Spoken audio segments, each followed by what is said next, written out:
Okay, so scrolling down Twitter, I see, suggestions and people I should follow, and one of them is T-Bar, aka Dominic Dijakovic. And honestly, after Retribution, he's done pretty much nothing, and he's been in the main event. And I don't mean main event like main eventing shows like Raw and SmackDown. I mean the show. I mean main event, which in all honesty hasn't been relevant since 2013. But why am I talking about this? Well, I've been thinking about this. NXT has been doing a lot of call-ups ever since NXT 2.0, and the two that I found interesting are Pete Dunne and Tommaso Ciampa. Those two guys are in like limbo where they're not in NXT anymore, but they're not yet in the main roster. They're always competing in main event, which I think is recorded or pre-recorded before Raw or SmackDown. And in my opinion, I think that they're being wasted doing nothing and just winning matches. The majority of their wins is by roll-up, especially against T-Bar.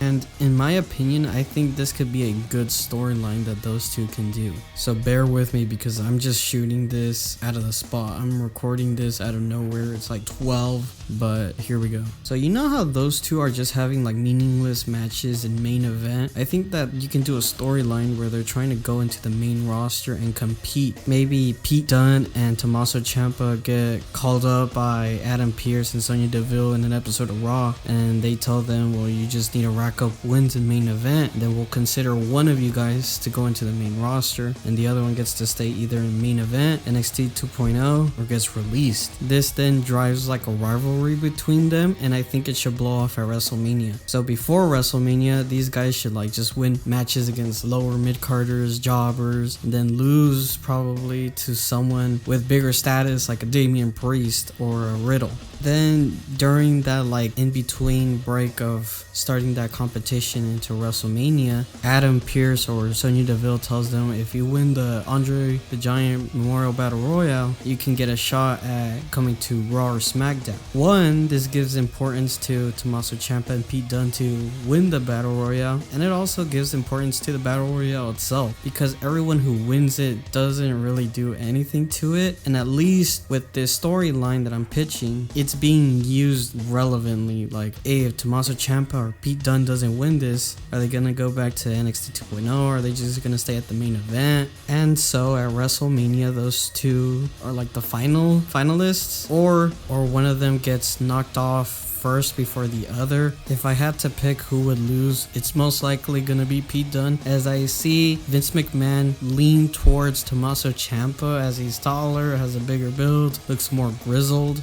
since he prefers, those big meaty men. And Tommaso Ciampa, even though he's like cruiserweight, he's bigger, I guess, than Pete Dunne. So Tommaso Ciampa wins the Battle Royale and he gets signed to Monday Night Raw. And I pick Raw because it's 3 hours and there isn't enough baby faces. I'm looking at the Raw roster and the majority are heel. So having a baby face, Tommaso Ciampa at Raw would be a good thing. And he could have good matches against Apollo Crews, Chad Gable, AJ Styles if he's considered a heel still, The Miz, maybe even Edge if possible if he's a tweener, because right now Tommaso Ciampa and Pete Dunne are like treated as tweeners where they do heelish things in their matches but they're still being cheered by the crowd. But I would say Tommaso Ciampa should be a face because one, there's already enough heels in Monday Night Raw, just in WWE in total, because it seems that the only way you can get over is if you're a heel, especially if you're not established like Edge. And second of all, tweeners don't really do that good with storylines. They can be badasses when they wrestle, but they always have to be at one side. They have to tilt mostly at either the babyface side or the heel side. I think Tommaso Ciampa should be a face. And as for Pete Dunne, I think he should go to SmackDown. He's a good wrestler.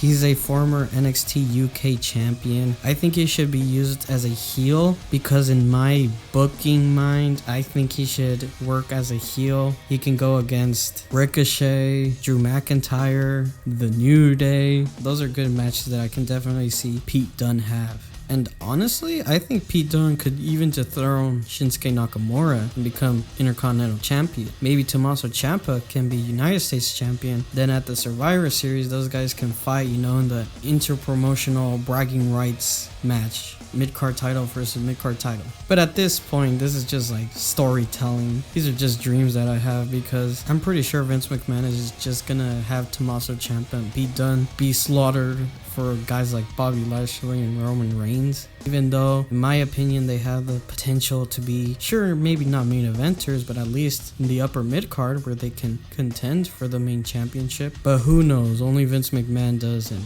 I'm not Vince McMahon. So this was a quick video. Thank you, Dominic Dijakovic, T-Bar, whatever you're called. It is your host with the most, Memataxia, and I'll see you guys next time.